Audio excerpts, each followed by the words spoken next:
Hi everyone, welcome to another episode of the Five-1 Speedway Show. Hopefully you managed to catch the last one, which was with an utter legend of the sport in Burt Harkins, and all his stories about his career and everything else. Tonight, my guest is a returning guest because his internet crashed out last time, unfortunately, so we didn't get to catch the end of his career into promoting and management. So please welcome back to the show, Chris Louis. Hey, you all right, mate? Yeah, I'm good, mate. Yourself? Yeah, good, and hopefully my Wi-Fi is good as well. Well, fingers crossed. That's why we're back here for part number 2. But going back to, obviously, a quick recap was that we got up to, before your internet sort of going out, was up to the 98 sort of season, talking about all your early days and things like that. But obviously, that 98 season was the best, I think, in Ipswich's history. So, quite good, that one, yeah. Yeah, you had a few superstars in it. I think you had a certain Tony Ricardson, Thomas Golob, legend in Sal Clouting and Antonin Svab. And, what was your sort of look at the season then, going into the season? Was it like, oh, we can win the league? Or was it a case of, yeah, we might do something, we might not? I think we were confident because we put a bet on ourselves. I think it was actually an insurance or something. It was a Dave Pavitt scheme back in the day. And all the riders put some money down, all the management put money down and everything. And we did right out of that. So, there must have been a certain amount of confidence there from around to do that. It's the only time I remember doing that. So, I think there was a level of confidence. I mean, there was a certain amount of unknown with Thomas. Thomas Golob shouldn't have been, obviously world-class rider that could do things on a speedway bike nobody else could. But, it was a Polish rider coming to the UK and you didn't really know how he was going to settle in. And he did all right in the end. Yeah, he did. But, you had Tony, Thomas, myself, all sort of battling at the top end of the Grand Prix, winning our national championships. And, I think it just, that competition and that level of competition at the top of the team just brought people like Scott and Sal and Tony Svab. It just kind of dragged them along with us. And it was genuinely a 6-man team. We were strong because we just had 6 good riders that year that enjoyed the party and came along for the ride. So it was good fun. Yeah, I can imagine. Like you said, Tom was being an unknown, going from a big Goss track to a tight, technical Ipswich track. Could have gone one way or the other. Fortunately, it went in the right direction. But I think he must have come on a bargain average to even fit into the team, to sort of, even with yourself and Tony being sort of 8 and 9 point riders. I don't know, I can't remember what the limit was back then, but he must have been kind of like a 6 or 7 point average, because obviously he was a Grand Prix rider, but his first year in the British League. Yeah, I think we were quite lucky with low averages at the bottom end that by the end of the season had probably been nigh on doubled, I think. But I think he came in on 7.5. He was obviously an assessed average. Yeah. And as you say, I mean, it wasn't just coming to Ipswich. Yes, as a home track, it's a tight technical track. But it was just coming to the UK because our track surfaces are different. Our tracks are vastly different to anything that he raced on in Poland. But, he was just too good a motorcyclist to not pick it up. Okay, there was a train of thought that he might come and take his first month to ride himself into it, learn how to set the bike up and, get on with the different tracks. But it took him half an hour, I think. So he was away. I mean, he did things differently. You hear a lot on the TV and stuff about setups with speedway bikes. And, it's a part of the game. But his setup was constantly vastly different from myself or Tony or Scott or anybody else in the team. He just did his own thing, his own way, and it worked. We could have riders in the team. I can't remember exactly. I think it was at Poole, and I think for riders to be 1 tooth sprocket or maybe 2 teeth different, that's about the norm within the team. Depends how you ride, how your engine's set up, and how you like your bike to be. But we were at Poole and we, from one end of the team to the other, I think we were 6 teeth different that day.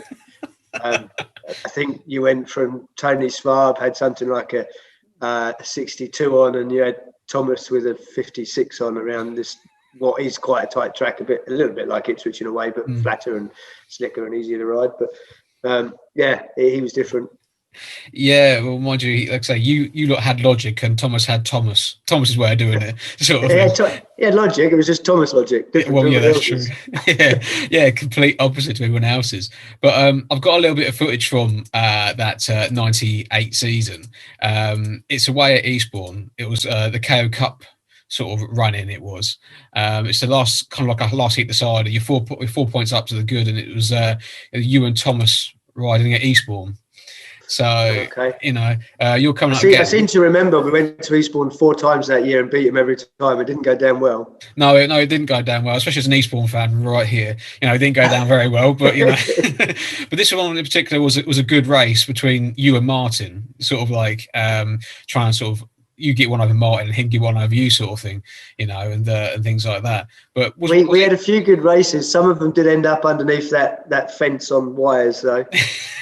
Yeah, I can quite imagine. Yeah, and well, there's been quite a few good riders end up in that fence. Trust me, over the years. But, Normally with Martin. Well, yeah, with Martin normally, yeah. But was Eastbourne one of your favourite sort of tracks to come to? I didn't mind. I was indifferent at Eastbourne, but in general, I quite enjoyed riding it. I think I got a nudge there, probably from you did, yeah. Martin, actually. Yeah, there we go. Probably annoyed me a little bit. That. Yeah. Who's the other rider in the race? Stefan Anderson is the one. Oh, Stefan Anderson. Last there. Yeah. So, but yeah, I mean, again, it's you and Thomas, so it's just proven that Thomas on his third or fourth attempt round Eastbourne has really got it nailed and dialed in. Again, he was wildly set up differently to everybody else. I don't even know how he actually got round, let alone winning races and going fast. Well, it's Thomas though. It's Thomas in his own way. But yeah, you can see that even with having like yourself an experienced campaigner, shall we say, at this point, allowing someone like Thomas just to take the weight off your shoulders must have been a great thing for yourself. Oh yeah, it was always nice in that team with Tony and Thomas going into a last heat decider, knowing that it wasn't all on your shoulders, because there's every chance they're going to go out and win the race, and you just got to do what you've got to do. So it was a case of all of us taking pressure off each other, but then we added pressure. I mean, like if it was a week before going to a Grand Prix, we'd all be just trying to win races by as much as we could to just knock the confidence of the other one a little and make them think you're going faster than them. So it was hugely competitive side, but we all got on really well. I don't recall one fallout through the year. So. No, I can imagine so. And of course, then with Tony doing so well in the Grand Prix, as well as yourself and Thomas, it must have been good for the fans to see like three Ipswich guys at the top end of the Grand Prix series as well. Yeah, they haven't seen it lately, but hopefully we can get back to those days. Yeah. It must have been fun. Travelling around the country, just obviously supporting the team, and then at the weekend watching the Grand Prix, thinking that one of us might win it or whatever. So, yeah. I mean, it was a fun year. We didn't feel pressure really at any point. There was a certain amount of pressure when everybody started talking about, will they win all three competitions? That obviously added a little bit of pressure, but we just enjoyed it. I mean, we were rocking up to tracks, pushing equipment bikes into the pits, and you could sense most of the time teams were looking at you wondering how many they were going to lose by. So it's a nice feeling when you rock up and you can see that in people's faces. Yeah, I can imagine so, because obviously I think it was the Cup final and the Craven Shield finals both against Coventry that year. Of course, Sky I think covered one of the finals. I think it was the KO Cup final Sky covered that year, and just to get sort of like a bit of TV exposure, right at the end of the season, and to lift the trophy. I think wasn't the KO Cup final ran twice at Ipswich? I think it got rained off halfway through one of the legs, I think it was. Your memory's better than mine. I don't know. Yeah, I think it did. I think it must have done like 6-7 races and it got called off, because I remember seeing photos in the Speedway Star with yourself with a brolly on your shoulders and all that sort of thing. And then obviously managing to win the Knockout Cup and the Craven Shield on your home track, it must have been a good feeling for yourself. Oh, it was. I mean, lifting obviously the league trophy and then the other two trophies was just unbelievable. I mean, the travelling support we had, it built through the year. Our hardcore of fans started to travel more and more and more. They could see what was sort of happening and what we might be able to do. So, we even some of the more local away meetings felt like home meetings. Our crowd, because they'd made the effort, because they'd travelled, they were making more noise than the home fans. So, that support definitely helped us. Yeah, again, it's that seventh man in the team. Again, just pushing you on. Not that you needed the support because you were on such a Well, great team it does anyway. make a difference. Yeah, I It's know. nice to have the support. Yeah, nice to know there's a few more supporters going out there to watch you. But obviously, after the great year of '98, which I don't think will be repeated again for a long, long time. Firstly, the Craven doesn't even run anymore, so it's only two competitions. But moving on to '99, of course, the whole team had to be kind of dispersed. With Tony going to Kings Lynn, I think Scotty went to Poole. Yourself, Tony Svab, and Thomas Gollop, I think, were the only real survivors of the '98 season to '99. How did you feel going into that year? Did you feel like you can do it again, or did you feel like we haven't got quite the strength and depth this year? Well, we'd had 2 years of six-man teams, I think. Yeah. Prior to that, we'd had '97 and '98, so it was back to 7 men. And yeah, the whole thing. I mean, it'd been a tough winter. There was a lot going on behind the scenes. There was a lot of rumour that I was going to Kings Lynn, and it's something that actually could have happened at that point, to be honest. So a lot happened that winter that wasn't particularly good. It wasn't an easy winter. So going into that season was a little bit certainly different to the year before. I wouldn't say I don't think as a team, and certainly individually, I wouldn't say I didn't think we could win it. I think every year you go in with the ambition of winning the competitions. But it definitely had a different feel after what had gone on in '98. That was always going to be hard to follow, and then obviously what happened in the winter sort of tarnished that a little bit more. So yeah, sort of consolidating year, I guess, '99. Yeah, fair enough. And obviously, trying to do well in the Grand Prix series and things like that, and obviously, again, first coverage of TV, 6-lap heat 15s must have been brilliant for yourself, doing the extra 2 laps. I actually didn't mind them, but Thomas hated them. It really messed with his psyche and his head. He found those 2 extra laps really hard. That every time we were in a heat 15 together, we'd be team riding 1 minute, and we'd get to sort of the 5th lap, and I'd be looking back, and he'd be scraping the fence and getting himself in all sorts of problems. He'd conditioned himself mentally more than physically, but physically as well, to do 4 laps, and 6 laps really messed with him. He hated it, absolutely hated it. That's where the old 16-lapper comes into fine handy. Doing that for many, many years. Once a year. I don't think it had a great effect, but it may have helped. Maybe my psychology was like, it's 10 laps less than the 16-lapper. It's easy. Yeah, I should walk in the park this race now. But and of course, imagine the TV coverage for Ipswich was good. I think the fans came back again, and the whole support through the whole year was good with TV coverage. Yeah, the TV was obviously a new thing. The program was longer. I think Sky were doing a 2.5-hour program, and it elongated the schedule. The referees had to slow the meetings down, and it was noticeable as a rider. It was quite tough actually to handle. I mean, obviously it wasn't every meeting. It was just now and again on TV, but. That was the sort of tough thing, I think, from the rider's point of view initially. Got used to it, and then of course after 1, maybe 2 years, I can't remember, they shortened the show to 2 hours, and then it became like a normal Speedway meeting that, apart from the ad breaks, went through quite normally. So, but yeah, the exposure, it really, really, really helped the sport for sure. Oh yeah, it brought it to another level. But of course, in '99, you managed to make the final of the British Grand Prix that year. And I've got the final here that you can watch. That 1 minute, I think I remember. You remember that one, yeah. I've got it from the old days when it was the big build-up, when you had to sort of walk out and choose your gate positions. Because obviously nowadays people don't get it. And if anyone's new to Speedway who hasn't seen this before, this is how you used to do it back in Chris's day. Back in my day, well, I suppose it was quite a long while ago, to be fair. I don't know how many years we did this for, but it was 2 or 3, wasn't it? I think it was ever since '95 till about '99. I think it was. I did it because it was an Ollie Olsen thing of getting the crowd all hyped up and choosing gate. Which then obviously I think after that it was a case of you chose it in the pit in the pits where you got that. I think it was 1 year where you got picked out of a hat sort of thing and things like that. But obviously it was you, Hans, Tony and Greg, I think I remember rightly, for this final. So easy final then. Yeah, very easy final.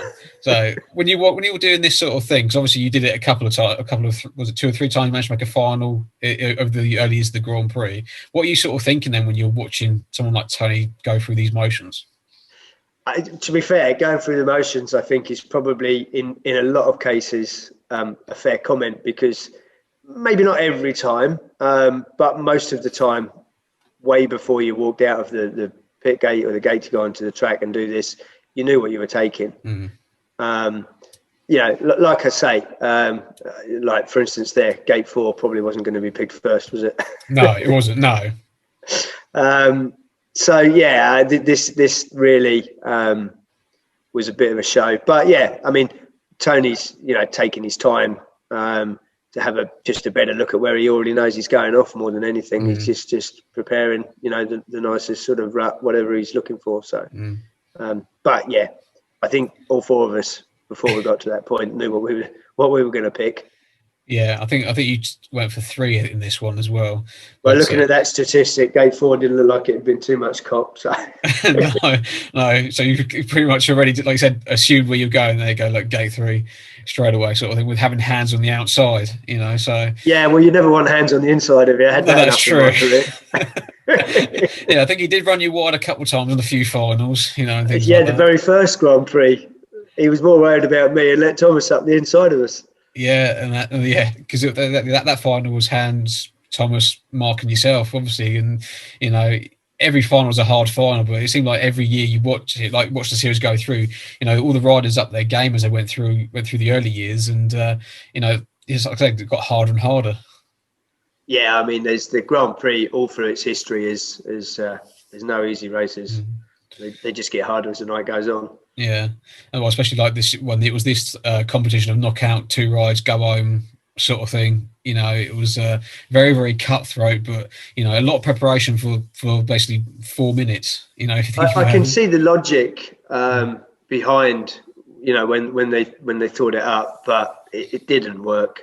It was never bought into by the riders. It just it could be an extremely long night for a rider, or it could be an extremely short one. So, no, I don't think it was the right thing, for sure. No, I think that what they've got now, the pretty much the simplest format that it's ever been, is probably the best one. Yeah, if it's not broke, don't fix it, isn't it? Sort of thing. That sort of. Yeah, I mean, when we started, it went to A, B, C, D finals, and then it went to these qualifying rides where 2 rides and you might be out and all that. But once it settled down to what it is now, that's definitely the best system. Yeah. Obviously, the difference is from that is that they've got the semi-finals and the final, rather than say the A, B, C, D final. Like you had when you first started in '95 and '96, sort of thing. Yeah. No, this, I don't know what format would this have been. Was this still A, B, C, D finals? No, this would have been the knockout system. Oh, was it? Okay. Yeah, because this is '99, and I think they brought that in '98 was the knockout system. So, but yeah, I mean, obviously British Grand Prix, you must be thinking as you're going around to do the lap of one of the parade and everything, thinking you've got a chance of winning this. Yeah, I mean, there's nothing better than having a successful night in your home Grand Prix. It doesn't matter where you come from. And I mean, obviously, particularly now, I think the British Grand Prix has always been sort of the one and a special one, because 99% of the riders always rode in Britain. They may not have ridden in other countries, but they always rode in Britain. So it's always been kind of the home round or feel for everybody, no matter where they came from. And then Grand Prix went to Cardiff, and then it went up another level, and that's the one that everybody just wants to win. Obviously, Cardiff is the one where it is, like say, it's the man-made track. Nobody knows how it's going to ride on the day.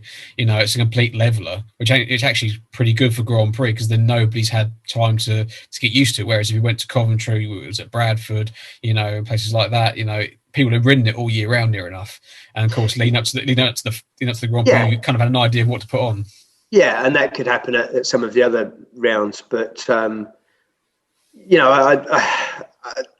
the track at Cardiff has got sort of better and better and more consistent. So I think the guys do know what they're getting now. But certainly the first 3 or 4 years, it was an absolute lottery. The only thing for certain was it was going to break up. Yeah.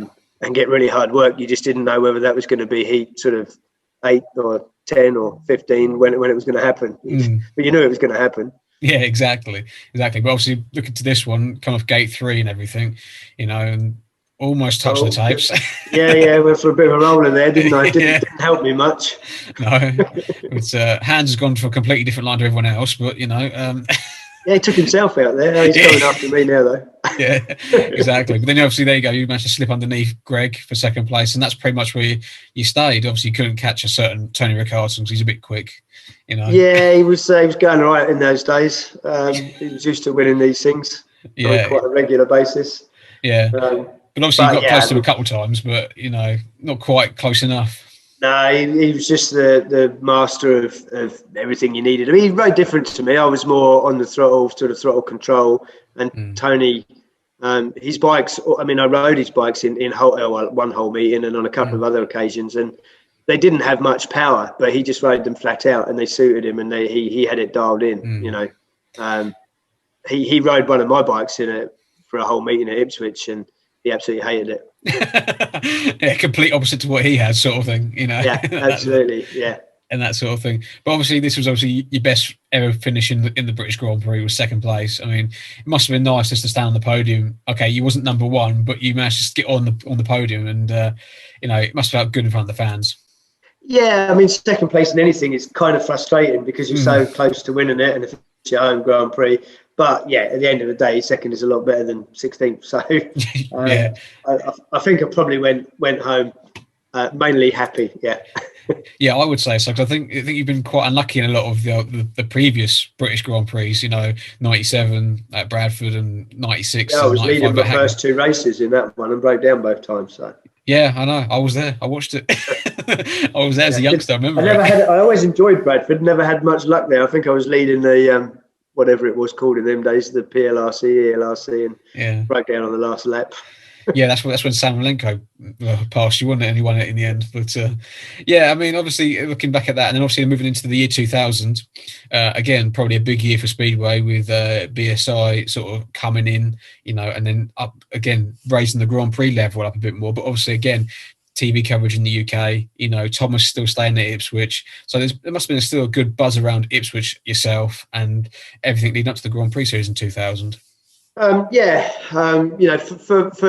the first couple of years after 98, it was always going to be tough. The pressure was on any team and any rider that came, because there was still that feeling that, I was to see Ipswich, great side, great club, and it was hard to follow. So I think, as a team, individuals coming into that team for those next couple of years did feel the pressure for sure.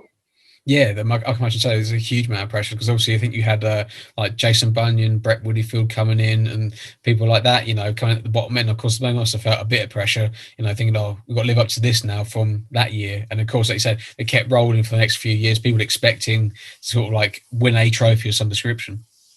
Yeah, and to be honest, after 98, everybody looks at 98 as being like the most successful year, and of course on track and in the trophy cabinet it was, but in the bank it wasn't. No, I can imagine it wasn't.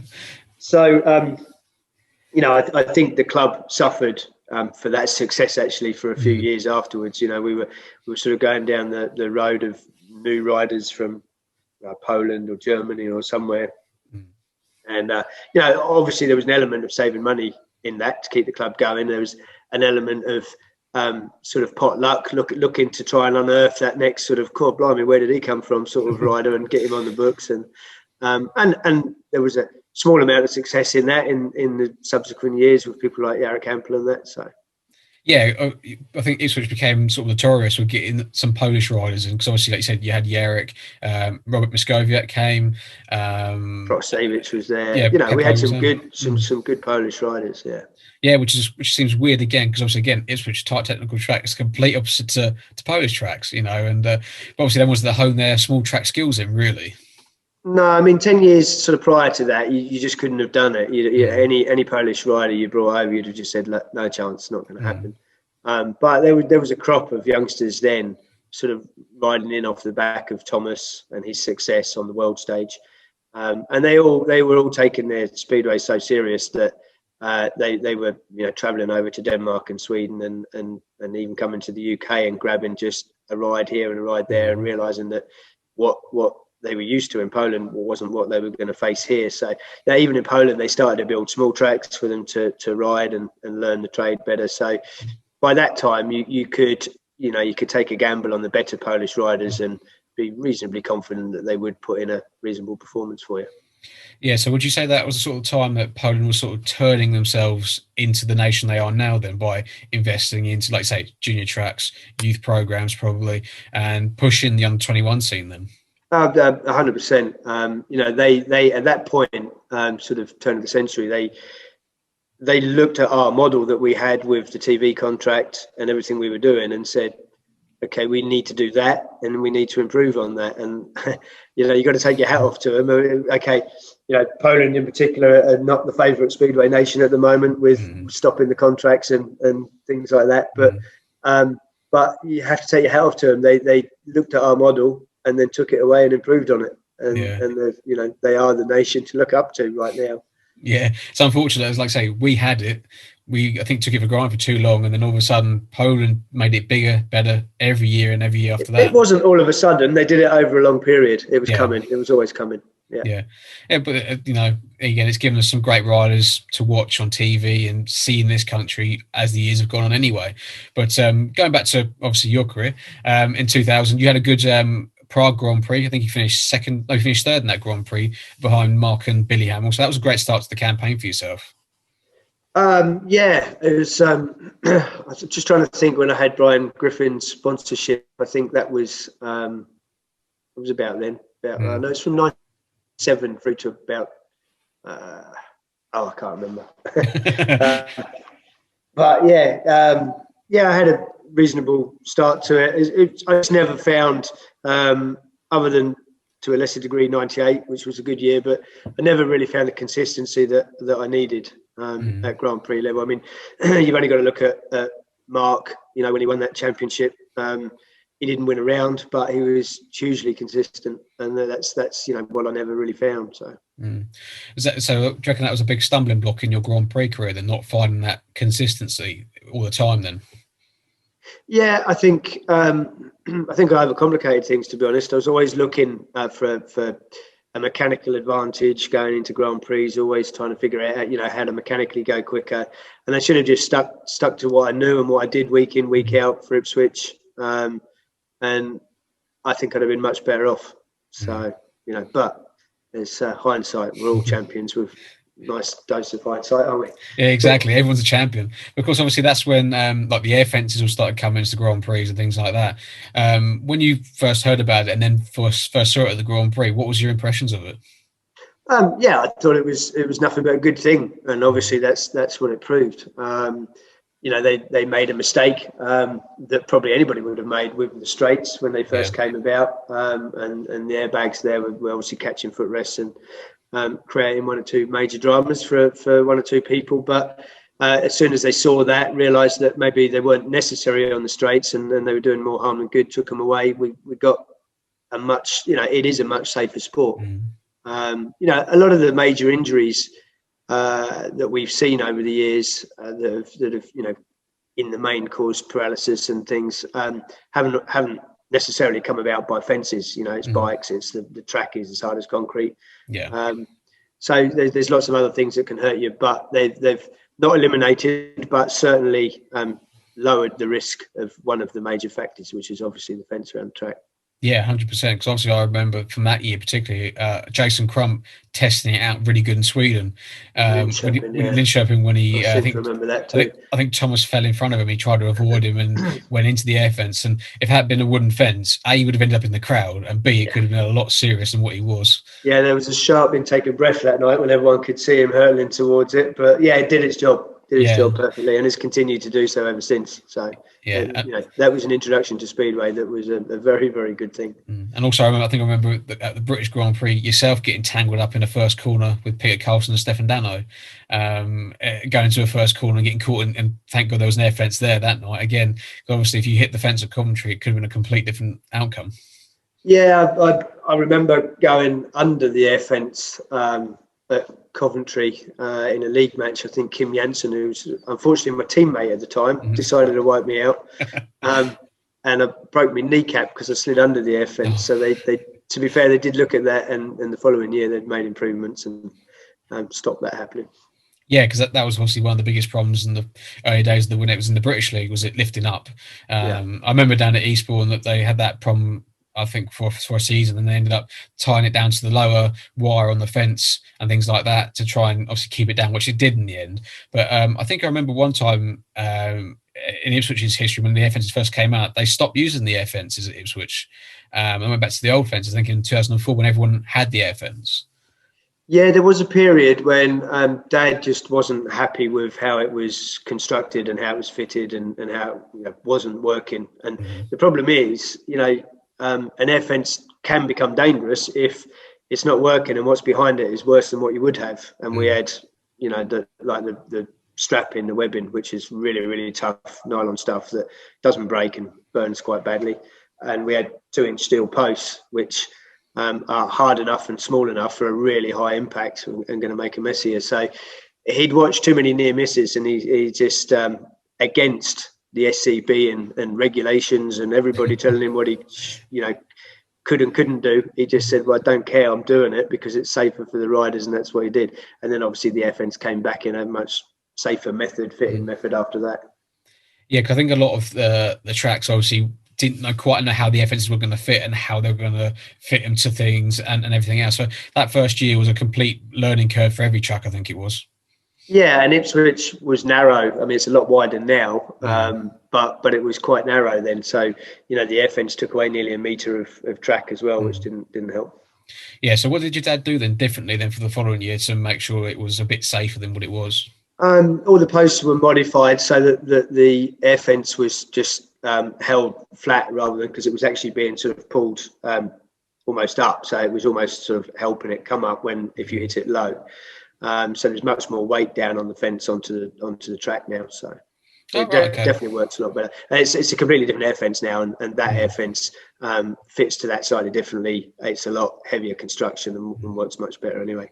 So what you have now then, is it basically personally fitted to Ipswich Speedway then? So if you took it to any track, it wouldn't sort of work then?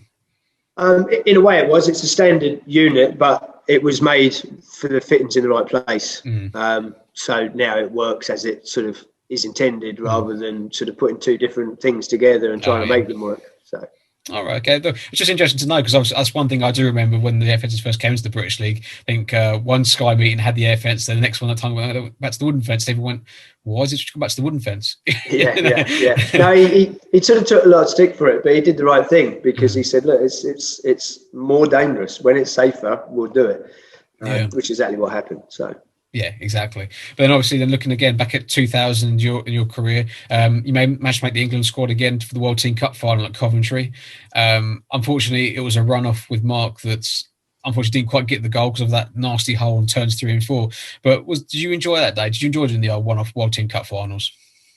Yeah, they were good. They were good. It was good camaraderie. I quite like what it's turned into again now, which we also did back then. Me and Mark, I think we finished second in the World Pairs Championship in Big Gosh. And now that's sort of become Speedway of Nations, which is the World Cup. So, it's all changed around and gone back to maybe where it was and stuff. But, you get a good camaraderie in the old World Team Cup format, with a 5-man team. It was a good buzz. I mean, every time I pulled on a England race jacket, whether it was for a test match or a World Cup or World Pairs, whatever it was, they were proud days for me. I absolutely loved wearing the race jacket. Yeah, I can imagine so, because it gives you that buzz. And of course, that time you're England captain as well, so you must have taken a lot more pride in it being named as captain. I think, was it Dave Jessup was team manager then as well? So again, an ex-rider being a team manager always helps. Yeah, there was. I remember Javi wasn't too happy about me being picked as captain, but it was an honour to be captain of the side. And back in them days, the group of lads that we had, we'd sort of pretty much all come through together. So we were all pretty, all got on pretty well. So it was good times. Yeah, and I can imagine it was the something that dragged you guys through it. Knowing how each other rode, because at that time it wasn't one rider from each nation in the race. It was when it was a pair. So I think it was you and Mark were a pair for that meeting, and of course you two grew up together. You knew each other how to ride inside or outside. So it must have been a good feeling then to know that whoever you were paired with knew how the other person rode. Yeah, there was a lot of that in those teams at the time, particularly in the test matches and stuff, which definitely helped with our performances. I mean, our era was coming off the back of the Danes in particular dominating.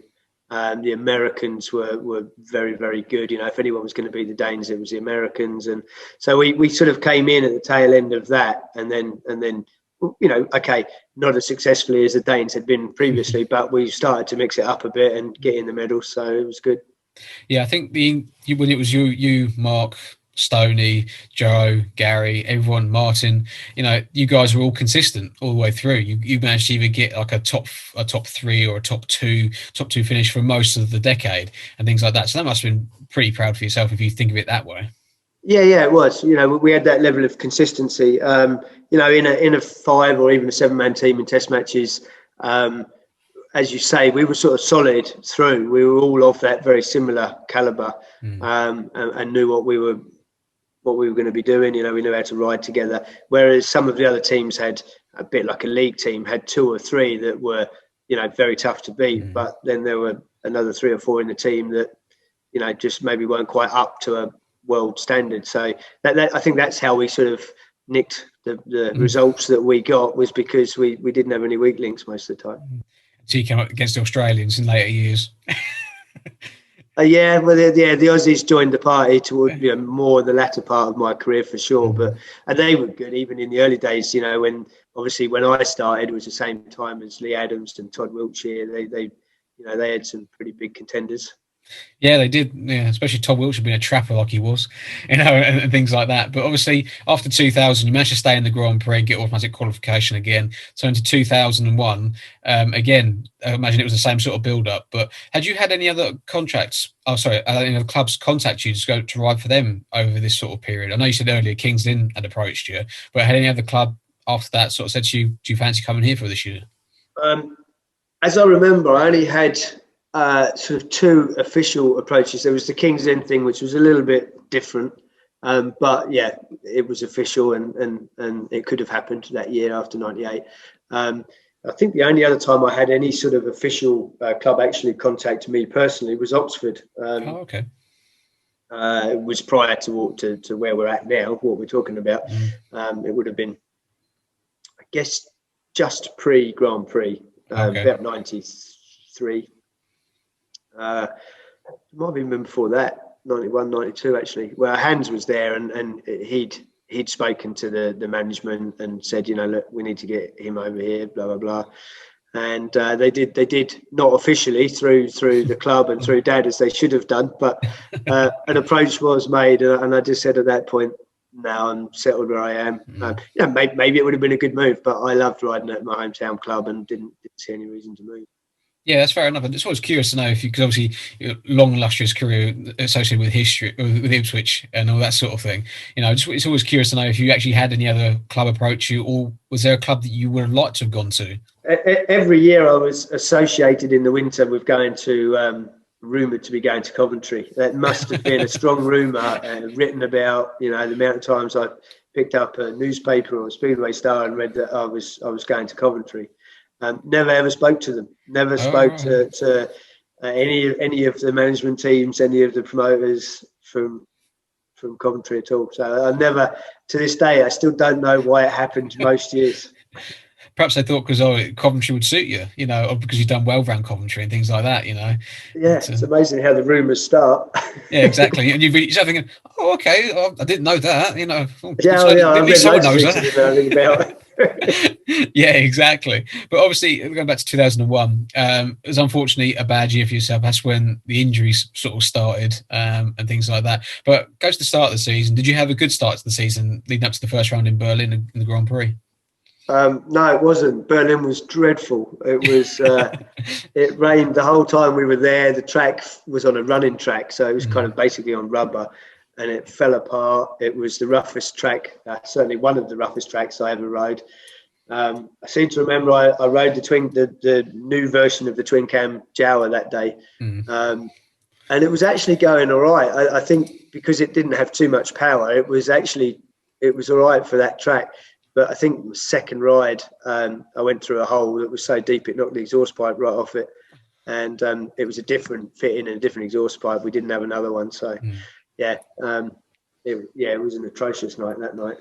Yeah, because I think Mark has said similar thing. It was an atrocious night because I think they would lay it on a running track with a waterproof membrane or something like that underneath it. So that when the rain came, it just came back up to the surface again. Yeah, it just stayed in it, turned it to mush, and most of it just disappeared. I mean, the running track, we must have been through to it in several places. So because it looked awful on the TV, but I imagine as a rider and knowing how wet tracks can get, you would have thought, well, no, we shouldn't be riding in this anyway.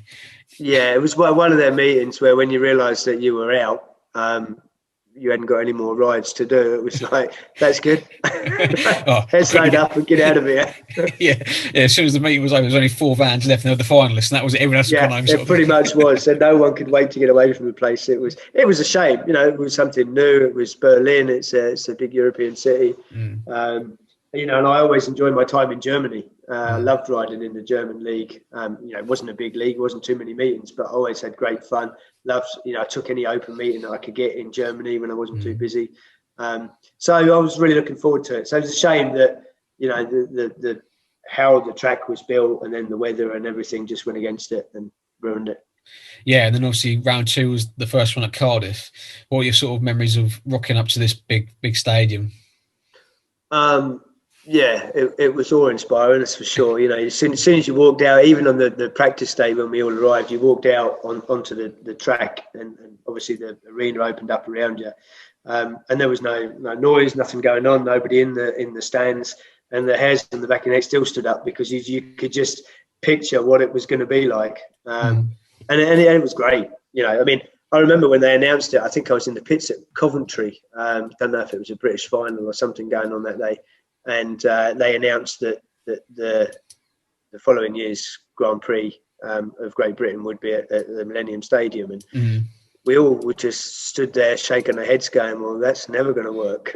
It's just turned out to be the best speedway event in the world for quite some time now. So.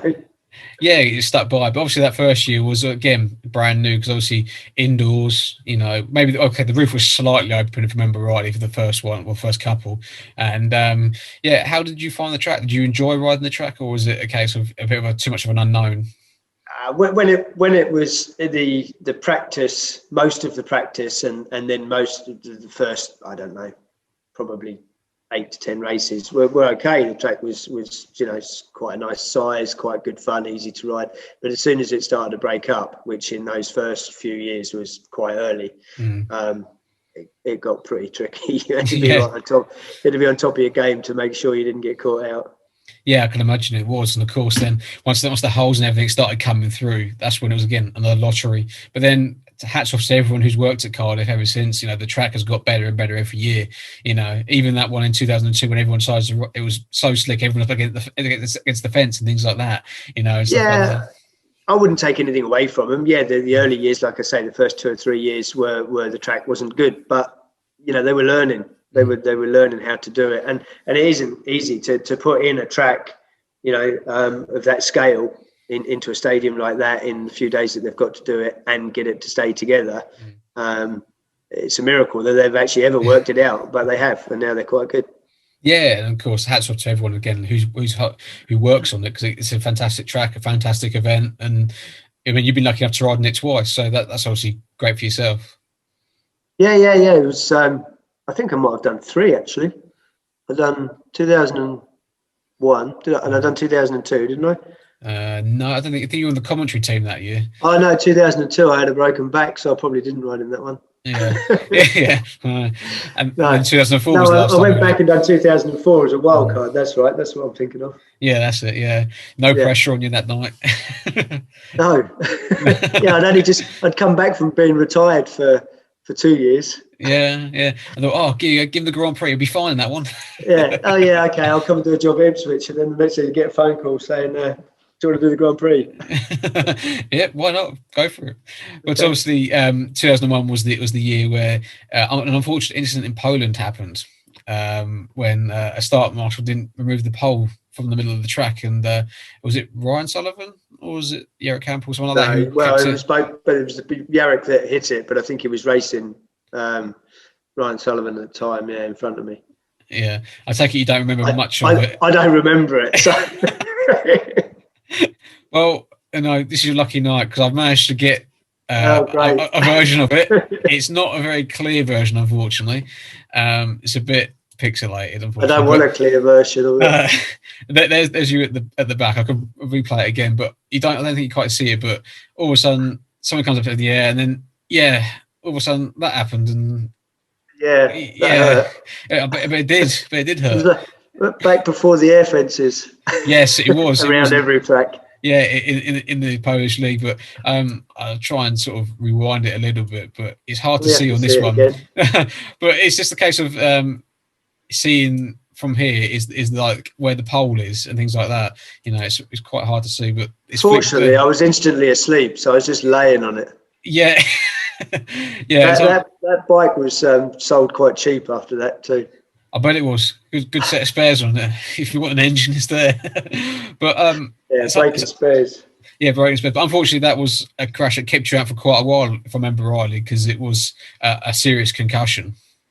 Yeah, it stayed with me for much longer than I really appreciated that it did. To be honest, it's only years later you look back and you go, yeah, that had a big effect on me.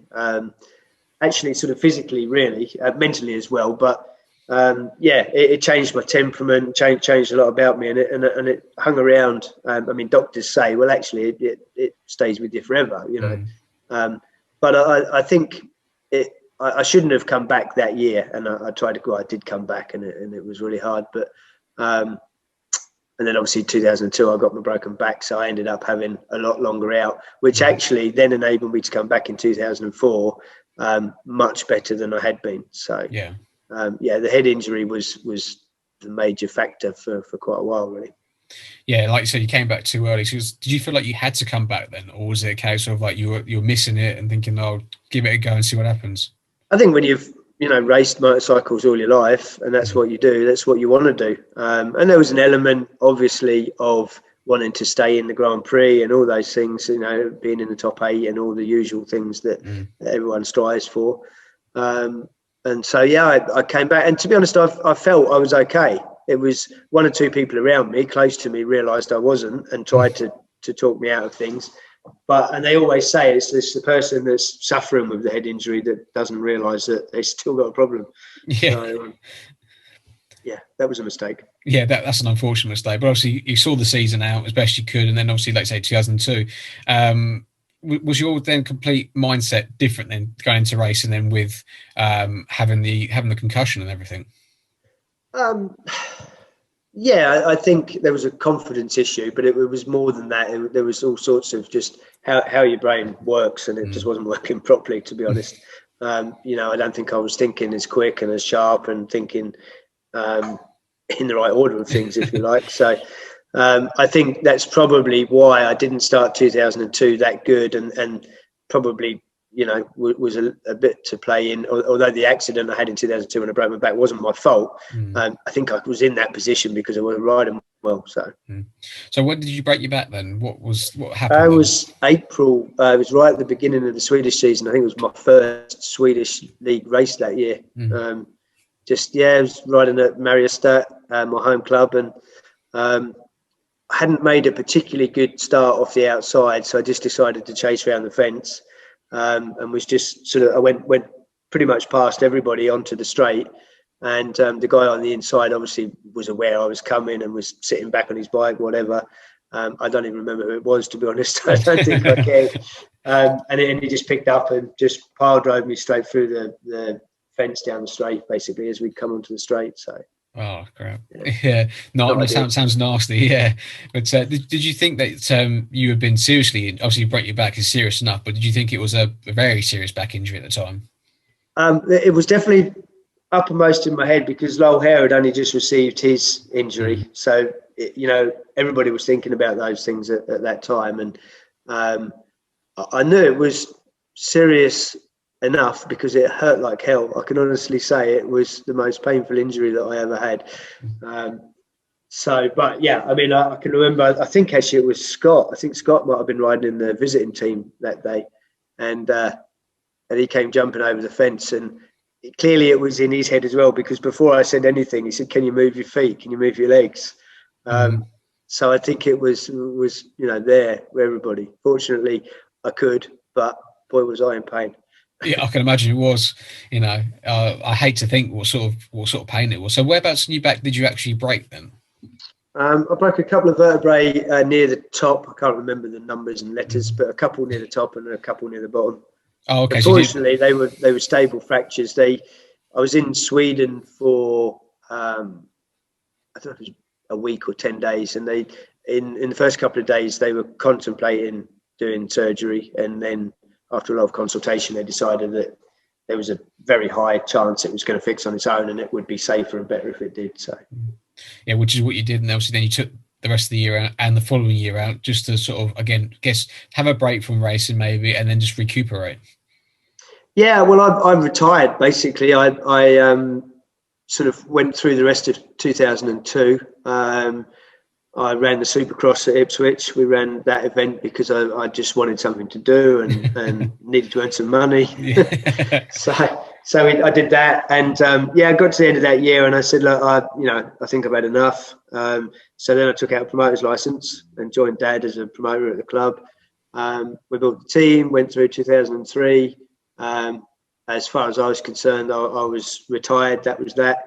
And then we were building the team for 2004. And I'd had a whole year, nearly 2 years out of Speedway or racing, and we had one place left in the team. The team looked good. It had a good look to it. Had hands in it and stuff. And I just looked at it and thought, my average fits that spot, and we can't really find a suitable rider. So I just made a fairly quick decision. It wasn't easy, and I'd only been out, how like Jason's made the decision he's made now to come back after nearly 8 years. I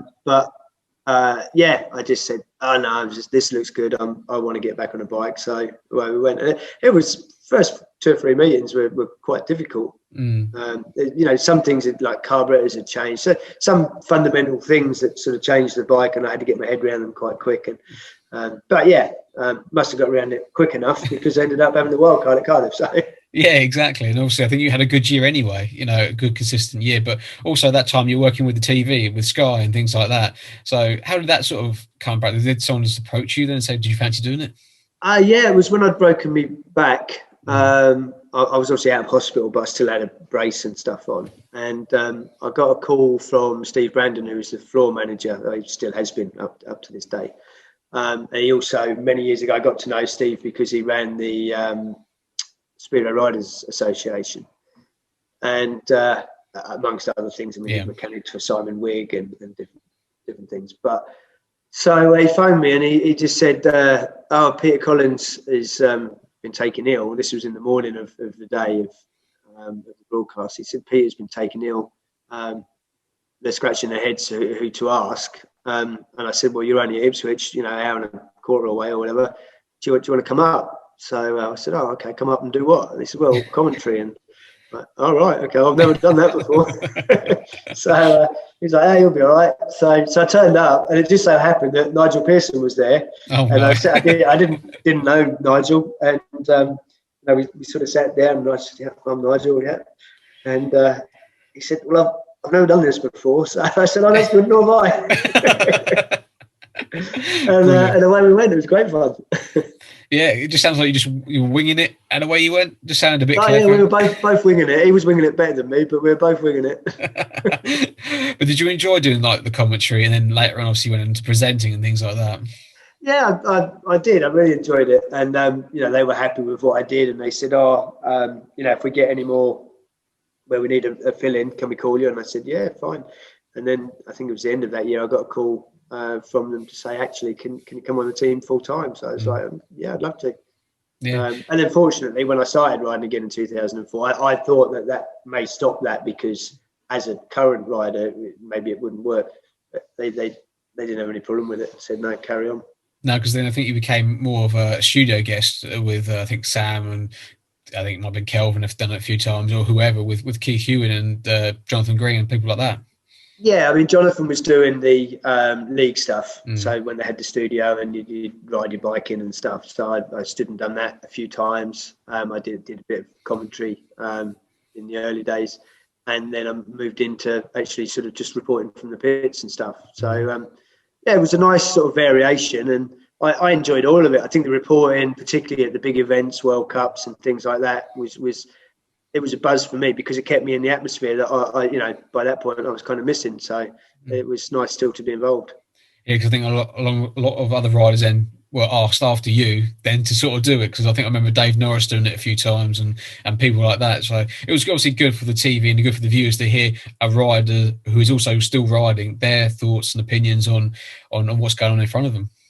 Yeah, I think that's probably, particularly in Speedway, it's such a sort of intricate type of sport where there's little things that in general, if you're just a follower of the sport and a fan of the sport watching it, you don't even know they're there, let alone understand them. So if you've got a rider that can say, oh, well, he's doing this because of this, or this is what he's doing, it just helps the experience when you're watching it on TV to understand a little bit more about why they're doing some of the weird things that they're doing. And there's a lot of weird things that go on that pitch. Yes, I. Yeah. There's a lot of weird things going on the track as well sometimes. Well, that is true. Yes. And sometimes it works, sometimes it doesn't work. So, but going back to obviously the riding, 2004 was a good year for Ipswich because you managed to make the playoffs. I think it was against Wolverhampton was the semi-final. I remember this one. Yeah, went out from a run-off, didn't we? Yeah, he did, because I think I think one race, wasn't it, when Scotty was remounted, saw the red light, yeah, and Michael Max was pushing it round or something like that, and if he kept going, he would have gone through to the final, and like I say, went down to a runoff, because I think that was again the time when it was only the one leg for the semi-final or the quarter-final, whatever it was back then as well. So, did you enjoy the playoffs? Yeah, of course. I mean, they're what you ride all year for. When as soon as they started, that's what you aim to be in. So to be in them is everything.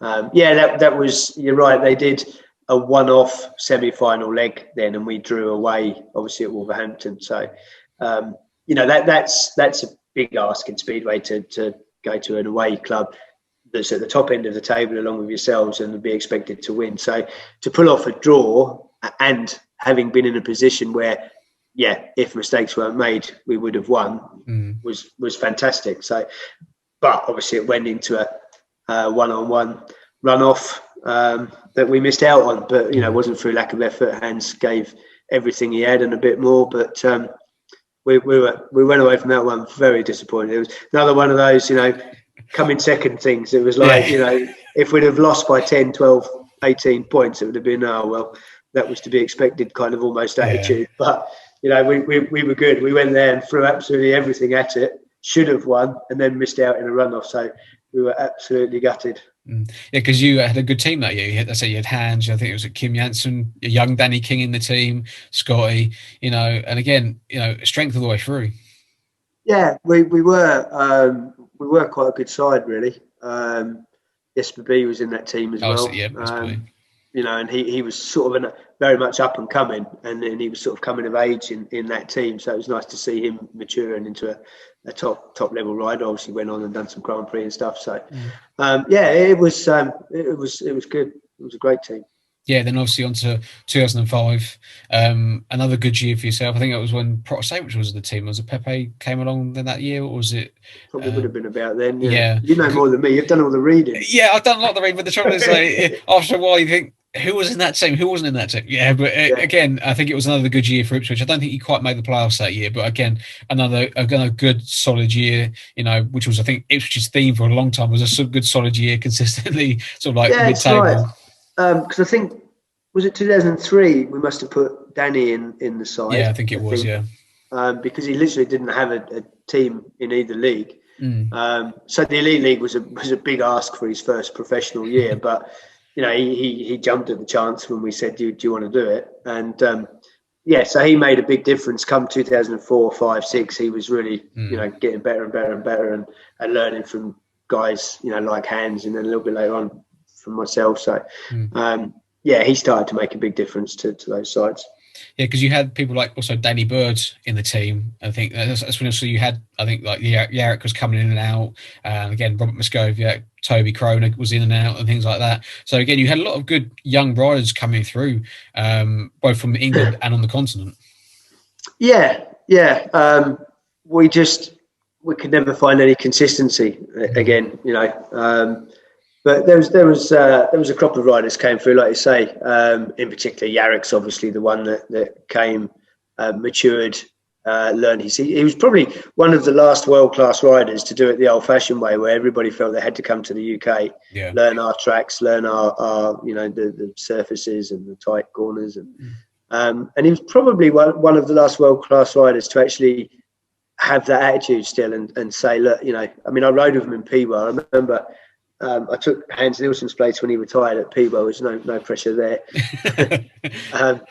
And I remember that first year I went out in my first ride and I said, who's this kid I'm riding with? And they said, oh, yeah, well, he's only 15. And I was like, okay, is he all right? Oh, yeah, we think he's going to be good.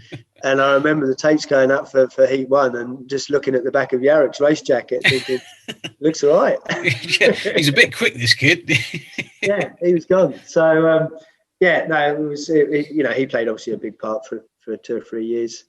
Nice lad, really, really easy to get on with. In some ways, a little bit like Thomas, kept himself very much to himself. His manner was about making sure he gave a good performance. It was this. I don't mean it in a derogatory way, but he was less of a team man. It was just about, if I get 15 points, I've done my job. And you get that from learning your trade in Poland, because that's the pressure they put you under. So.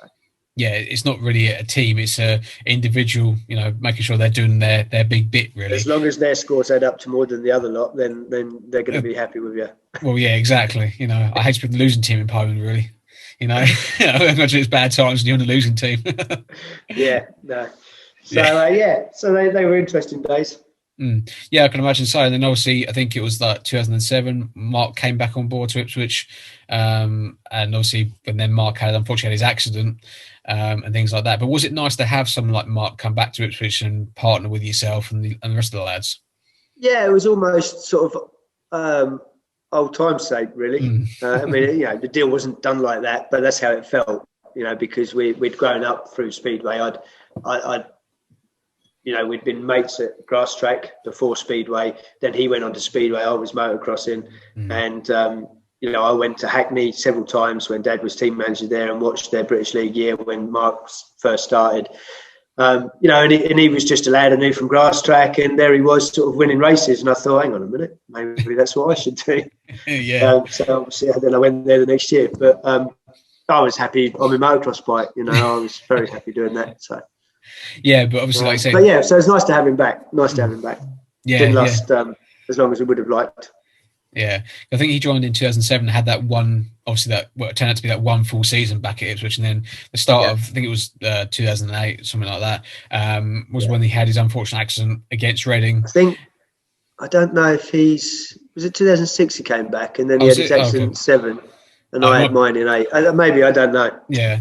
I know you stopped in 08, but I can't remember if Mark was the year before the same year. I don't think we both stopped. We didn't both stop the same year, I don't think. No. Okay. Well, then we'll say that Mark stopped in 2007, then we'll say that one until Mark says differently. Yeah, he'll tell us. Yeah, exactly. But obviously that was an awful night at Ipswich, let alone any other track in the country, to see a good rider who rarely got injured throughout his career, sort of thing, to find him laying on the track like that. Yeah, it was a dreadful night for everybody involved, really, because we were all mates, and so to see someone clearly in pain, it's just you can forget all the sporting context and everything else. It's just seeing a mate laying on the track in that much pain was not nice. So it was a tough night, and of course it's something that he never made, even to this day, he's never made a perfect recovery from. So no, it's very unfortunate that Mark's career ended the way it did, but obviously I can imagine that had a huge effect on the team, maybe for the rest of that season, that you're basically doing this for Mark now. Whatever you do for Mark. Yeah, there was certainly a good element of that. Yeah. You know, we'd lost a guy. I think it was his very first race that year, and a crash a bit very similar to when I broke my back in Sweden, which, you know, was a crash that he had nothing to do with, really. He was just doing his job, trying to go past someone, and the next thing they sort of rode through him, and that. So. Yeah, I can imagine so. And of course, again, with the hype of having yourself and Mark again leading the club in that year, you know, the fans were probably coming back in. You know, everyone thought, oh, it's going to be good times again at the club. Yeah, we'd had a good year the year before and really enjoyed, you know, getting back together and having the fun and riding together on track. You know, we understood each other. We rode differently from each other, which actually made us quite good partners. Which, you know, apart from the first year at Hackney and then the first year at Ipswich, they're the only 2 years we'd actually managed to ride together before that. So it was all about fun. Had you never ridden with each other abroad then, in the same Polish or no, we did actually. I tell a lie, because we rode in Bisona on Gotland in Sweden on the island together for about 3 years. Oh, right, okay. So so more than once. Yeah, it was more than the first 2 years. In England, it was the only time we rode together. So, but yeah, the Swedish days were good fun. Scotland was very much a home track advantage track. It was on an island, so you know, all the visiting teams had to make a special effort to get there with either boats or planes, bringing equipment and stuff. So nobody wanted to go there. So it was a really good home track to have. Yeah, I can imagine so. It'd be like going to the Isle of Wight now, sort of thing. You know, that sort of thing. Yeah, similar, but it was further away from the mainland. So right, okay. we used to fly from London to Stockholm and Stockholm Island. So that was it for us. Yeah, fair enough. But obviously, then 2008 was again then your final season. Was that cut short because of injuries? I can't remember if that was an injury that caused you to stop again. Yeah, smashed me. It was probably me, apart from me back. Me head. That was me. Another bad injury because I smashed my shoulder up, made a right mess of that. Well, I didn't actually, Lewis Bridget, but oh right, it was coming the wrong way down the track. So yeah, that was a shame. But you know, I made a fairly quick decision once that had happened. I'd had the operation. I was recuperating at home, and I just said, no, I'm done now. It was too many. I had the knock on the head, I had the broken back.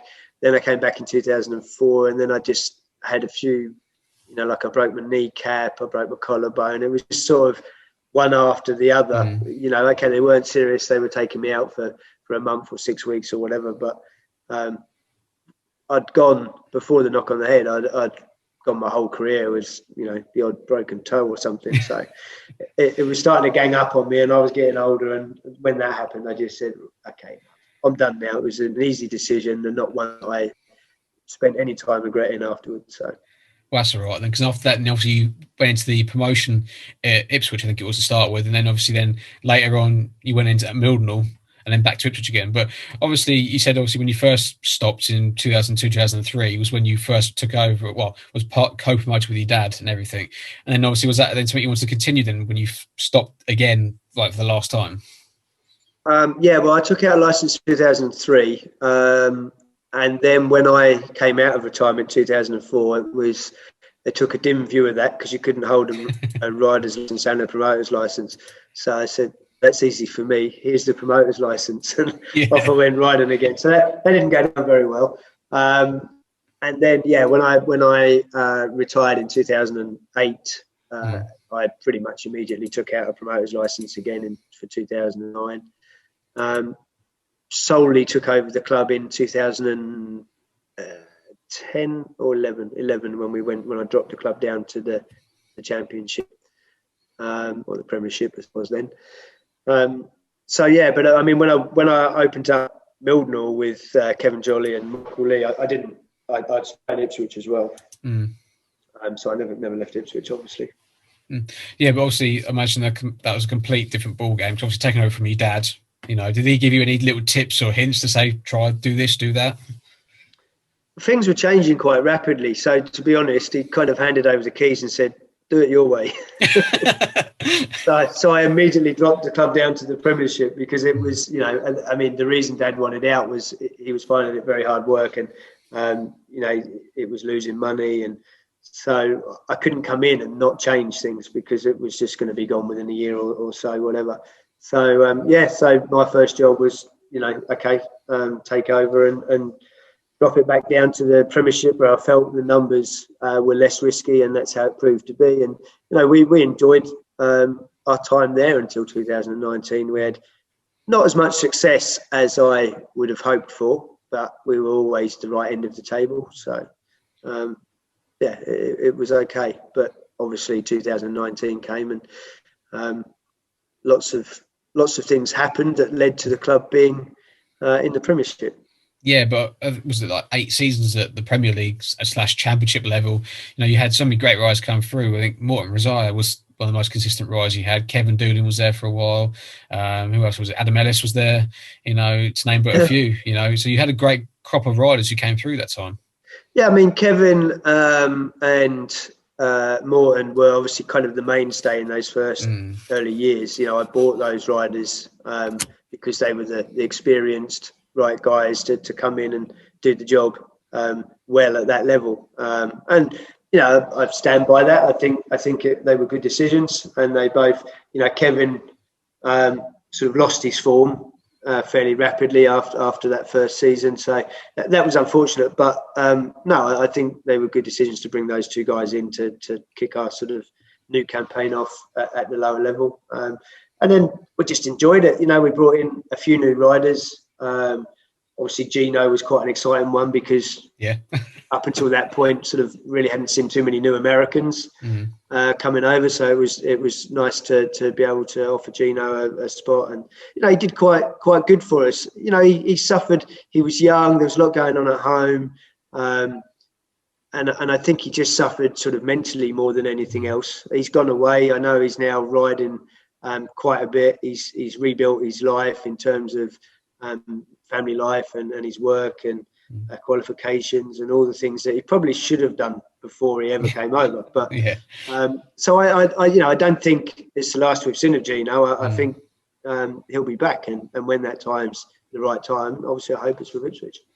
Yeah, well, fingers crossed. With Gino will come back, because Gino's a good friend of mine as well, and it's sort of like a one pick fight with nowadays. Not with his job he does nowadays. No, he likes his boxing. So yeah, just a little bit. But obviously, again, in 2012, I think it was, you went into Mildnall with the consortium, yourself, Kevin Jolly and Michael Lee, to reopen and relaunch Mildnall after being out for, I think, was most of 2011 and things like that. So, I mean, what was your thinking behind that then? Was it a case of that you felt like you wanted to put something back into the sport and then by going to National League with the club? Well, I had no intentions of doing anything with Mildnall, but I kept sort of reading stories that it was coming back, and then I can't remember the guy's name, but anyway. I started reading that he was having problems and it wasn't coming back, and then I read that Kevin Jolly was going to be involved, and then I started reading stories. Kevin was saying, it's such a shame that it doesn't look like it's going to happen now, and so I just phoned Kevin up and said, okay, give me the history, what's been happening, and we had a good long chat, and I said, are you still interested? And he said 100%. I really wanted to do this. So I just gave it some more thought, and then I thought, I know Michael's very local to Mildnall. And was doing a lot of engines at that time and still quite actively involved. So I just made contact with him and said, look, I don't have the time to do this on my own. I've got Kevin who wants to do it.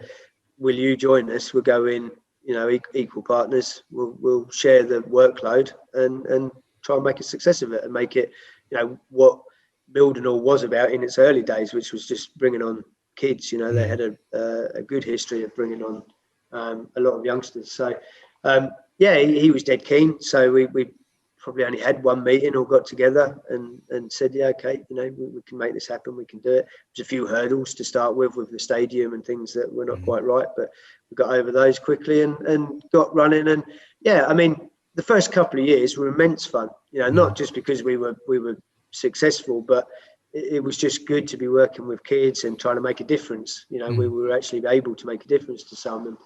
And it got harder and harder. And then there was sort of a few rifts and arguments in-house between the partners, if you like. Yeah. And it just became, in the end, where I just said, right, we brought it back. It's served its purpose. We've got it up and running. It looks like it's got a future. I've got to go now. I've got too much to do at Ipswich. I can't be doing that much here as well. So, and Kevin, to be fair to him, he's put in an immense amount of work. Michael was going through a few issues in his life and said, I'm the same. I probably need to step away. And I felt quite bad that, it was kind of like it was being all left with Kevin, but he wanted to do it. He said, look, let's work this, so you leave it with me. And that's what we did. And he took on, obviously, a few local people, turned out to be good local people. And it carried on. And it was great to see. It was good that it felt, making that early phone call to Kevin and finding out what was going on, sort of, it was good to see the club was still able to be running and still running now. Yeah, exactly, 100%. I mean, Mildenhall is a mainstay in the National League nowadays. I mean, like it was back in the day, and things like that. A mainstay in the National League, never always sort of like a second division or top flight club, but always that sort of club. But like I said, brought on the youngsters from the motocross, the grass track, and people like that. Just consistently getting a conveyor belt of riders, which they still do have now. And obviously, at that time you were at Ipswich. Maybe you were thinking this could be a reserve for me for next season if he was good enough, sort of thing. Which happened with Cameron Heaps. It did. I mean, it sort of Cam was by design in terms of Ipswich, because I'd had the contact back then from 2 or 3 people. One of them, Nigel Flatman, in Australia, and they'd said, you need to keep an eye on this kid. He's got a lot of natural talent. I kind of made the early phone calls and spoke to his mum and dad, and of course he wasn't even old enough at that point. So I said, look, the ideal thing is to bring him in at Mildenhall so that he gets the experience at the right level just to start with. But my intention is to put him in the team at Ipswich if what they tell me, I've seen video and stuff, and I could see he looked good on the video. But I said, if it all works out, that's what I want to do. And it was a lot of work. Fair play to his family. His mum and dad were fantastic, and we had a lot of arguments with British Speedway, BSPA as it was then, because they said, well, he can't ride in the National League, he's not English, and there was a lot of technicalities to get through, but we got through him, and he got the clearance to ride at Mildenhall in the National League, and he was as good as they said he was, and still is. He hasn't made as quick a progress as he should have done. He knows why that is, and he's certainly in 2019. I think 2016 maybe he started to work on it, put it right. Then he had a bit of a relapse, and then 2019 he was fantastic. And he knows what he's got to do to fight at the top level, and he's capable of doing that. So. Yeah, exactly. Because of course he went up with you guys in 2019 to the top league, to the, and all that sort of thing. So that also must have been a big wake up call for himself. Thinking, okay, this is where I need to be. That sort of thing. And then of course you had people like Richard Lawson in the team as well. So people that he's ridden against, and stuff like that. So he knew how everyone was riding and everything. So for you to bring up the club up to the Premiership, was it sort of like something you wanted to do, or was it a case of you felt like you've been kind of pushed into that situation then? Well, the club was being bought. Which was why it went to the Premiership. The conference, the AGM of 2018, Keith Chapman decided that he was going to buy Peterborough and Ipswich and put them, in the Premiership, and we done a deal. Everything was done, and then it rumbled on through the year, and the deal never actually happened for varying reasons. And in the end, the deal wasn't done. So I think there probably are people out there that think that Keith Chapman actually owns Ipswich Speedway, and he doesn't, and he never has done. So there's your scoop. Well, there you go. Then there's an exclusive right there. I think he had a lot of problems finalising the deal at Peterborough, and it was a bit of a tough time. I mean, me and Keith have always got on very well, and we still do. But he was going through a tough time. It was giving me a tough time because he didn't know what was going on, and I'd made financial decisions based on the club being sold, and so it was the winter of 2018 and most of 2019 was actually quite tough for me. But yeah, we're over it and everything's good. But yeah, so I still do and have always owned Ipswich Speedway. Your name's above the door, sort of thing. Yeah, but obviously that year it was a good year for yourself, because obviously you made the playoffs and made the final, and things like that. I bet you didn't even think you were going to make it that far that year. I didn't. To be honest, I've always had quite a strong feeling about how we will do in all the teams that some of the teams I've ridden in, although less so. But certainly since I've been promoted, I've always, got the team built, got to the start of the season, and looked at the opposition and thought, yeah, a realistic target is this or that. And I looked at that team, and me and Richie spoke at length, obviously building it, because I don't do it on my own. Richie's a big part of it, and I couldn't tell. Richie said, I think we've got a really good chance. I think we're a good, solid side. And I just said, I have no idea. I have absolutely no idea. And so to end up, not by chance, but just by sheer hard work in the final, wasn't without its complications, riders coming and going and things. But, we made the moves. I guess we have been sort of tired with that brush of, they never do anything when they're always too late when they make a change or whatever. Well, we felt under pressure and things. We didn't feel if we made the playoffs we were going to be good enough as we were, so we made the changes with obviously Eddie at one point and Neil's in the end, and the various different changes. Sarge came in, done a great job, pretty much put us into the final in that semi-final ride at home when it was raining. And so yeah, there was a lot of changes made, but it was good fun. And it's it's a shame we performed as I don't think I was going to say as bad as we did in the final. It was a little bit a case if we didn't perform well, but Swindon were the strongest team in the league, and at the end of the season they were the strongest team in the league by the margin they beat us by. That wasn't a fluke. That's how good they were. So it doesn't make it any less disappointing. We didn't compete with them in either leg of the final. So that was a disappointing way for a very good season to end, really. But Richie had done a great job all year, as he always has done with the team since he's been a manager. I mean, the night we were at Glasgow, whichever year it was, how long has he been manager? I guess must have been 2016, I guess it was, or 15, something. He'd gone way off his form and he was riding for us, and we'd kind of started to fall out a bit because I was getting frustrated with his performance. He was getting frustrated with his performances. And we were at Glasgow, a away meeting. Obviously, it'd been a long trip to Glasgow. So probably weren't in the best of moods anyway, but he'd had another terrible night, really, really bad night. And we just sort of looked at each other in the pits. And I can remember he said to me, "Are you going to say it or am I?" I said, "Well, at least we're on the same wavelength." It's time to stop. And he stopped, and it was a shame because we've always got on well, but it put a strain on any relationship. When someone I didn't fire him, I would have done, but he stood down anyway. So and it was a real strain at that time. It was so sad to see him struggling. I've been there. I know how it feels as a rider when you haven't got the confidence. So. And he went away. He didn't come to the meetings, and then that winter, I just kept thinking that he would be the right bloke, but I just didn't know how he would react to a phone call saying, "Come back." So I phoned him up, and I could sense he was dead keen, but I could also sense he was very reserved about saying yes, and he obviously needed to talk to Anna and work out what was what. So,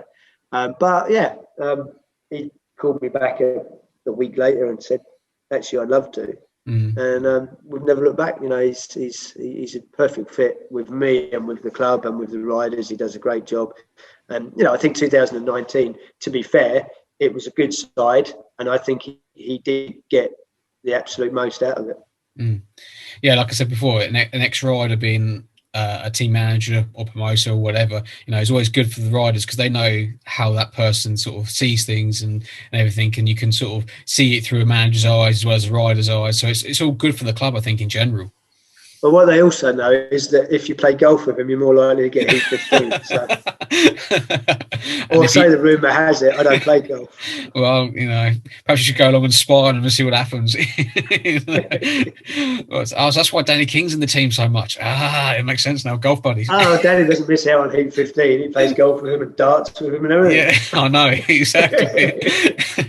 There's the secret there, lads. But obviously, the pandemic year 2020 spoiled anything for Ipswich and any other Speedway club in the UK. But fortunately, managed to roll the same team over to this year, and scooping a certain Mr. Jason Crump. So how did that sort of come out? Because obviously that's the biggest shock for a lot of years, was seeing Crumpy come back after 8 years out. Yeah, it's a shame. I'm not saying the impact is lost, because it isn't, because nobody's seen him in league action and stuff. But obviously, since we signed him and should have started in 2020, he's now done a couple of meetings over here. He's done several meetings in Australia. So in a way, that's a shame. But it's good to see him riding, and it's good to see the gradual improvement he's made every time he's been on the bike. And he's just had his planned operation to fix his wrist that nobody knew he'd broken except for me. Didn't go down well. No. But because he hadn't been comfortable with his wrist on the bike when he has been riding. So now he's just had that done. And I literally have had text today saying that it's looking good, it's healing well, and it feels really comfortable. He's hoping to be on a bike next weekend. So that's good. That's how quick it's recovering. I think there was a few alarmed Ipswich fans when they read that he just had an operation, but they'd have been more alarmed if they realised that if we had have started towards the back end of 2020, he might have been a week late, because it's still recovering.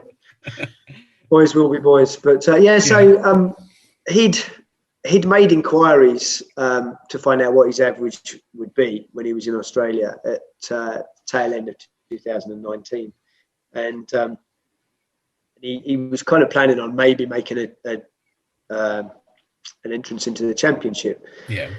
I got to hear that he'd been asking about his average, so I kind of tongue in cheek sent him a text message saying, "Is this something I should know about, Jason? What's going on?"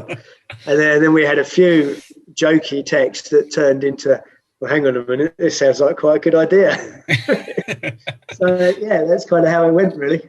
Oh, so very, very simple then, by the sounds of it, more than anything. Yeah, it was. I mean, of course we had to do a deal and stuff, but I was more than happy to give him the chance. No, it was a chance. But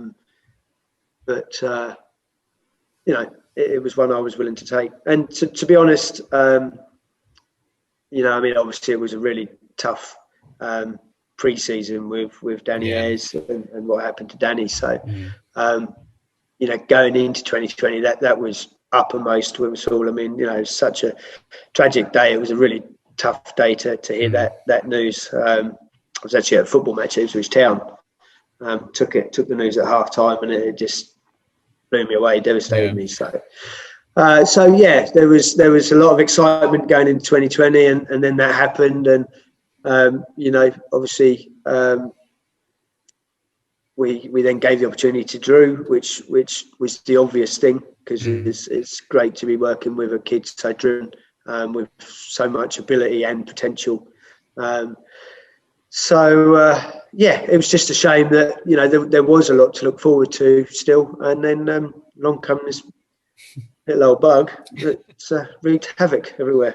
Yeah, but then obviously since the roadmap from Boris has all been set out, and fingers crossed everything goes to plan, hopefully 17th of May we can have some tapes up and get some racing underneath our belts. But did Crumpy look good on the press day last year? Because I know you had the press day, and then a couple of days later it was back to lockdown, wasn't it? So yeah. He did. He to be honest, he was steady to start with, as I'd expected him to be. He's an elder racer. He's just come off the back of the best part of 8 years without any competitive racing. He'd been on the bike and he'd done bits and pieces, but very, very little. And so I expected him to be steady to start with. But through the day, I could see the improvement for sure, and I could see coordination from the start, and I could see all sorts of things whirring around in his head and things coming back. And then watching him in the Bellevue meeting, and then watching him in the British final, and I've seen 1 or 2 clips from Australia, and every time he's been on the bike, something's improved. So in some ways, it is better that it's gone the way it has, and he's not coming in as cold as he would have done in 2020. And I think he's going to hit the ground running. I mean, he's had this latest operation, which has only improved his movement in his wrist, and he said it's going to make him, he's convinced it's going to make him a lot more comfortable on the bike. So, yeah, I have to be fairly confident he's going to come in. He's not expected to come in and be a 10-point man. No. But if he gets anywhere close to his current assessed average, he'll have done a fantastic job. That's great to hear. And also, he's also doing the championship with Plymouth as well. So you've got to keep your eye on him a little bit as well, because obviously he could just get hurt at the championship level. Well, yeah, but he could get hurt in the workshop, couldn't he? So, yeah, true. Very true. Very true. Any one of us could. So, no, it's a good thing. I don't have a problem with it. I think it's the more he rides, the quicker he'll get, faster. So, I think it's only going to benefit us.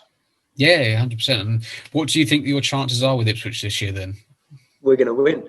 Oh, okay, right. Win the league this year. I have to say that. That's what we set out to do. That's what I believe we're capable of doing. So I just hope we do it. Yeah. Well, you haven't got Swindon in the league this year, so that's, No, exactly. We've got a good solid side. Yeah, some is going to depend a little bit on what Jason does, because he's an unknown, obviously. And we've got to, Cam's got to sort of maintain that massive progression he made in 2019. I believe he will do that. There's no pressure on Drew. I believe he'll have a good year. I believe that he will, increase that 3-point average that he's on.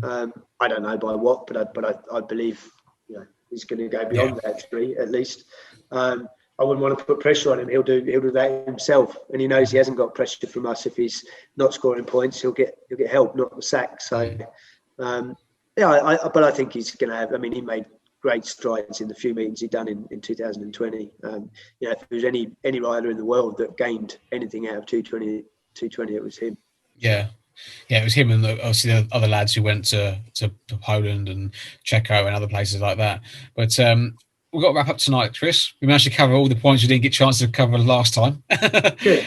So hopefully you've enjoyed it. Just talking a bit more about it. It's been fun. You reminded me what happened most of the time.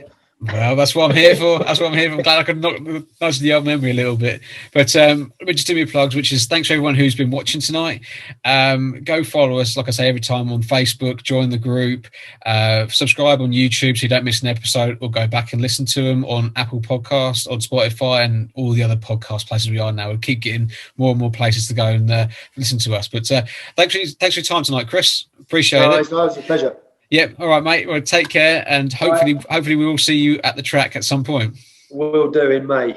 Yes, fingers crossed. Take care, mate. Cheers, mate. Bye.